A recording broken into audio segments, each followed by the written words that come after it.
Welcome to ELL Plus with me, Katie Thompson. And me, Annie Sizova. Our headlines this week. More disruption on Southern Rail as the High Court is set to rule on the legality of planned strikes. Hackney Council cracks down on domestic abuse with the launch of a new campaign against gender-based violence. The Metropolitan Police use the latest viral trend to spread an important message ahead of their busiest time of the year. A series of strikes on Southern Rail looks set to continue into the new year, causing more misery to commuters. Train fares will rise by 2.3% nationally from January 2nd, but many London commuters are struggling with the region's train service. Floyd reports. Another day of strikes, and it's a long wait for the next train. Southern Rail, one of the busiest rail routes in London, is still in constant disorder. After months of delays and disruption, yet more strikes are scheduled throughout the whole of December and early January. Over 1,000 trains were cancelled on the first day alone. The unions say the strikes are not about pay or conditions, but are a reaction to a new policy of bringing in more driver-only operated trains. These strikes aren't the only worries for London's commuters though, and the situation is quickly becoming a political battle. Sadiq Khan's plans were to have suburban rail networks, such as Southern, under TfL control by 2018, a plan originated by previous London Mayor Boris Johnson. However, Transport Secretary Chris Grayling has blocked this move. Mr Grayling said that his overruling was due to costs, but a recent leaked letter to the then Mayor Boris Johnson shows another motivation. Caught in the middle of this chaos are London's commuters. You ask any of the commuters at the station and they'll come up with the same thing, same apathy. So the problem is, it has been continuing since long back. It's like an episode of a serial which is continuing, and there's no end to it. I think it's ridiculous to strike. I think they should lose their franchise. The question is, how much of a discount can they give? Because lots of people have lost their jobs. Because you can't always turn up late for work. With Southern Rail set to hold on to their contract until 2021, and the union dispute showing no sign of a quick resolution, does this mean 5 more years of commuter misery? Floyd, Brockley, ELL+. GTR, the company that owns Southern Rail, has taken ASLEF to the High Court in an attempt to block the strikes. Our correspondent Vicky Double is at the High Court and brings us the latest. We are outside the High Court, awaiting the decision whether the operator of Southern Rail can stop further strikes in the run-up to Christmas. Now, Southern Rail's operator GTR argues further strikes will heavily impact commuters and also breach customer rights under EU law. It also cites that strikes affecting Gatwick services will heavily infringe the right of people to move freely in the EU. Now, this is the first time in recent years that the whole issue of union strikes has been brought to the High Court, and at 2:30 today we'll hear the verdict of what the future holds for Southern Railway. Hackney Council are taking action against domestic abuse. They have begun a 16-day campaign to raise awareness of gender-based violence, which will come to a close on December 10th. Vicky Double reports. Hackney, the borough determined to stop domestic abuse. Following the UN's efforts to eliminate gender-based violence, Hackney Council has launched 16 Days of Action, a campaign set to raise awareness about domestic violence in the borough. I visited the Domestic Abuse Intervention Centre to find out more about the campaign. It's an international campaign which Hackney is very much becoming and has been involved in, where essentially we're trying to raise awareness around what is violence against women and girls, what is domestic abuse, and trying to reach out to services, professionals and the public about what it is and how to get help. Hackney Council is very public and very clear about its stance on domestic abuse and any form of violence against women and girls. We are very proactive whenever we engage on a casework basis in, first of all, giving the victim of any abuse the very clear message that it's unacceptable, explaining to them what we will do to help, how we will work in a multi-agency way to reduce the risks that they face, and how we can help them exit safely, for example, abusive situations should they be willing to do so. With support from police and health services, protecting victims of abuse is clearly echoed throughout the council and the local community. I think the 16 Days of Action campaign is very important because domestic violence is something that should be given more time and attention. I think it's something that's very hidden within the borough, within the communities, not taken very seriously. There are a lot of women and men, obviously, who are experiencing violence, and I just think it's important to put it out there. I actually suffer from the effects of domestic violence, so anything that's going to put a stop to that kind of thing is really going to be beneficial for, society. In 2015, the Metropolitan Police issued a statement stating that out of all crime cases, up to 25% are relating to domestic abuse and violence. Now, Hackney is one of the boroughs in London to increase its spending to domestic services and has taken a zero-tolerance approach to domestic violence and abuse. The message from the council is clear. Those suffering domestic violence will be protected and given justice. Vicky Double, Hackney, ELL+. And now, over to Niels Jakob with a roundup of today's local stories. Thank you, Annie. The Hackney Citizen newspaper has complained that the local council's newsletter is damaging their business by competing unfairly for local advertising revenue. The council's position is that they need all the revenue they can get in the face of government cuts, and we have acknowledged their predicament. However, we don't think it should be at the expense of the local press. But I must say that initially they said that they claimed that they didn't aggressively compete with us, and when we produced evidence to the contrary, they were very quick to respond positively and actually do something about it. The council newsletter charges less for advertising than the Citizen. In an open letter to Hackney's mayor, editor Keith Magnum calls this unfair competition. We've never ever said that the council doesn't have a right to communicate with local residents. We've never attacked the actual idea that they should even have a free sheet, contrary to headlines.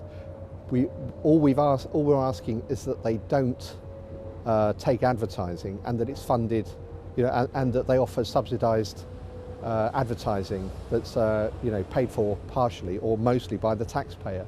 So we really don't have a problem with that, whether it's a free sheet or a leaflet or whatever. That has never been the source of contention, and I think the council recognises that.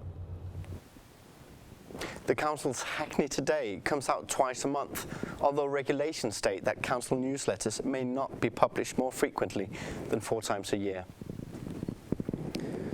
A mental health care facility for women in Purley, South Croydon, is set to close early next year as the local NHS faces cuts. The 8-bed unit is very popular amongst former patients, many claiming they wouldn't have made it if it weren't for Foxley Lane.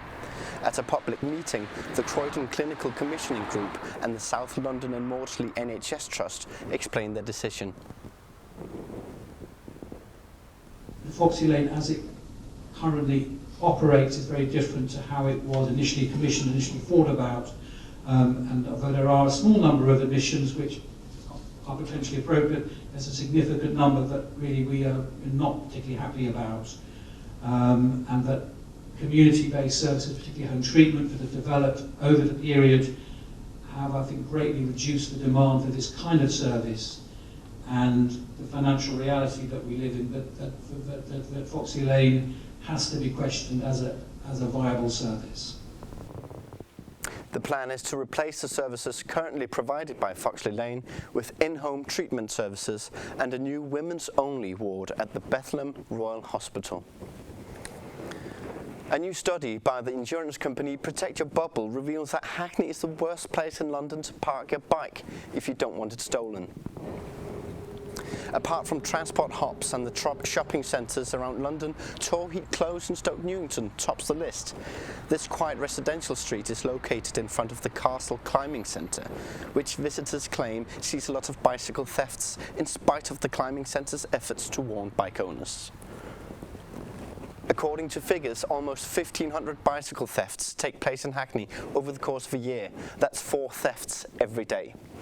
I won't steal any more of your time. That's all from me. Coming up after the break, we'll be looking at the Police Mannequin Challenge, sampling some Christmas shopping and joining the Lewisham and Greenwich NHS Choir as they take the stage at the Royal Albert Hall. Stay with us.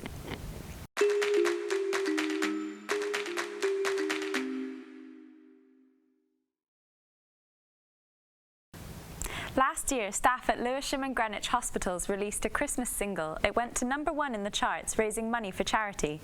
This year, the choir has been back in action, performing at the Royal Albert Hall. There's no Christmas single, but the choir is still attracting sellout audiences, as Melissa Fernando reports.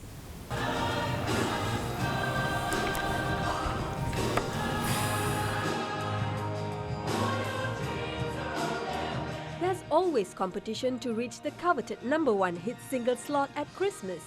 The Lewisham and Greenwich NHS Choir managed to displace the likes of Justin Bieber and Adele from the top of last year's Christmas chart with a Bridge Over You, inspired by Simon & Garfunkel's Bridge Over Troubled Waters and Coldplay's Fix You. Their rise to fame began on Garrett Malone's BBC Two series The Choir, highlighting singing in the workplace. For the nurses, doctors and other health workers in the choir, regular rehearsal sessions during lunch breaks and weekends help give quite a morale boost. Choir is really important to be able to express yourself in a creative way, because the kind of jobs we do, sometimes they're very rigid, you don't have space to be an individual, and I think the purpose of being in a choir is just to bring people together who work in healthcare for us, and for me, just to get an opportunity to sing. One of the really important things that we do as a hospital choir is we are also a charity, and that's really important because we get to raise money for very small local charities and for big charities as well, like Macmillan and people like that. So we get to contribute in our personal time towards charity, which is really fulfilling.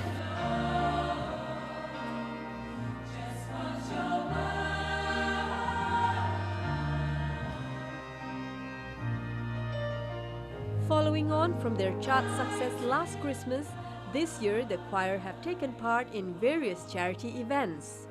This week they were at the Royal Albert Hall for Christmas with the Stars, and all proceeds going to fight blood cancer.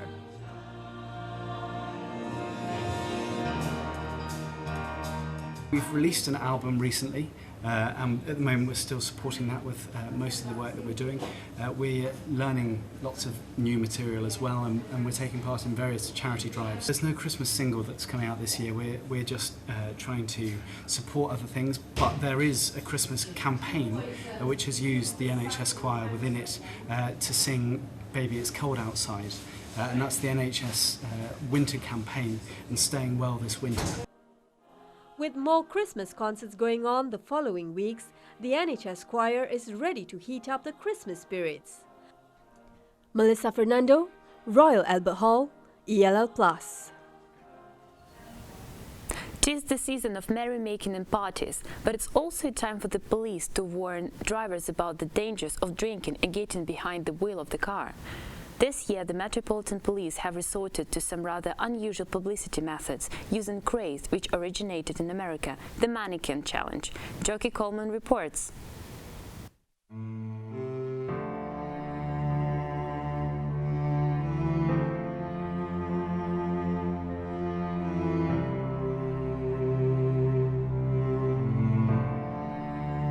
One choice, one action, one consequence could result in tragedy. The video was made by 2 constables from Hammersmith and Fulham to demonstrate the tragic consequence of a crash caused by excess drinking. The Mannequin Challenge was started by American school students, but quickly went viral, gaining a huge number of views on Twitter and Facebook. So, according to the Met, it was an obvious choice to get the message over and engage with the public. Every year, around 3,000 people in the UK are killed or seriously injured as a result of drink driving. Accidents are mostly caused by teenagers and young men aged 17 to 29. the Met Police's campaign aims to target this age group. The challenge video goes into some detail to show what can happen. It includes the driver's reaction, the victim being treated by ambulance crew, and the impact on a witness.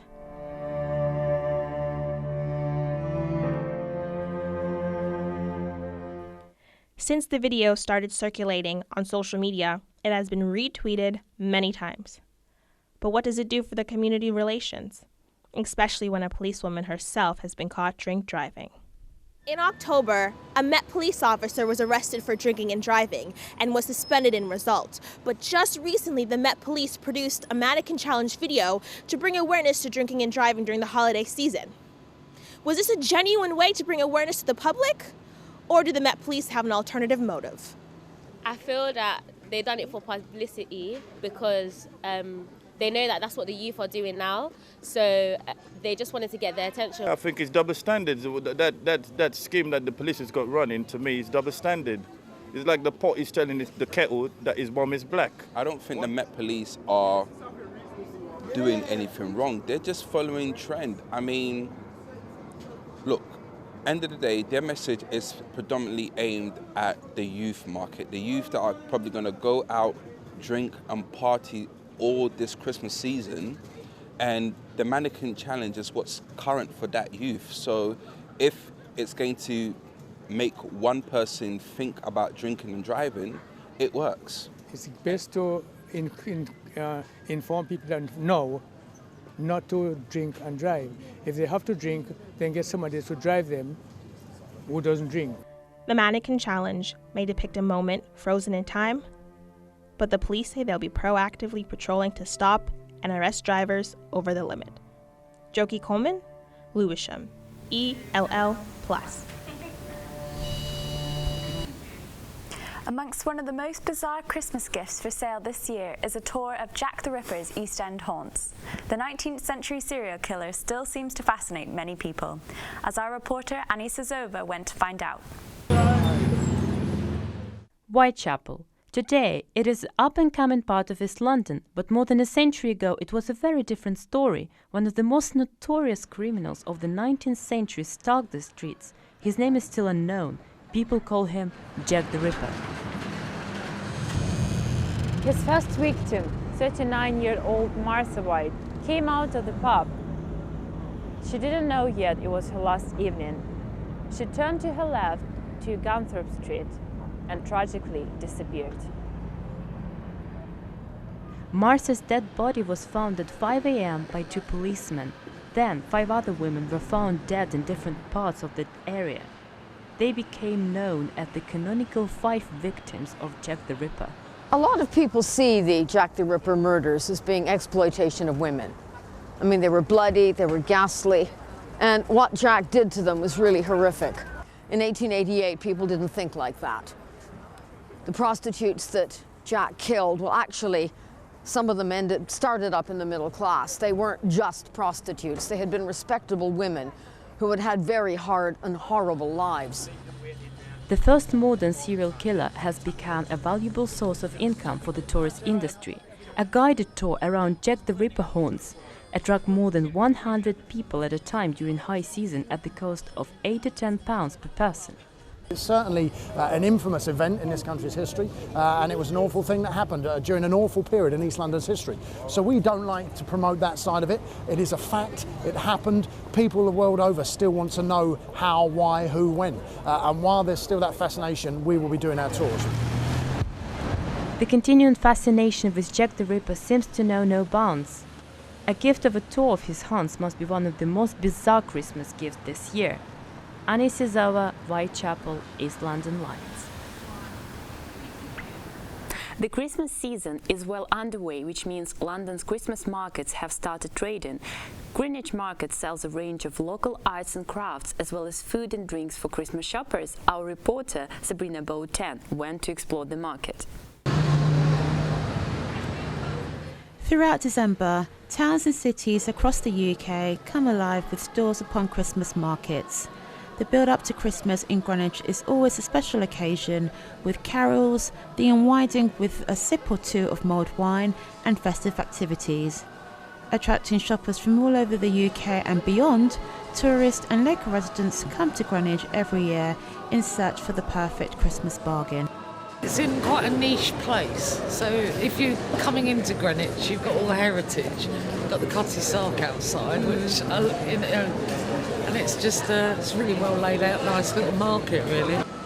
Finding unique gifts and intricate decorations is one of the many reasons why Greenwich Market is so popular to local shoppers.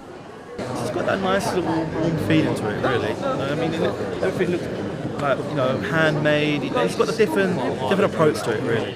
Set within a World Heritage Site since the early 1800s, the market showcases more than 120 stores selling crafts, jewellery and antiques.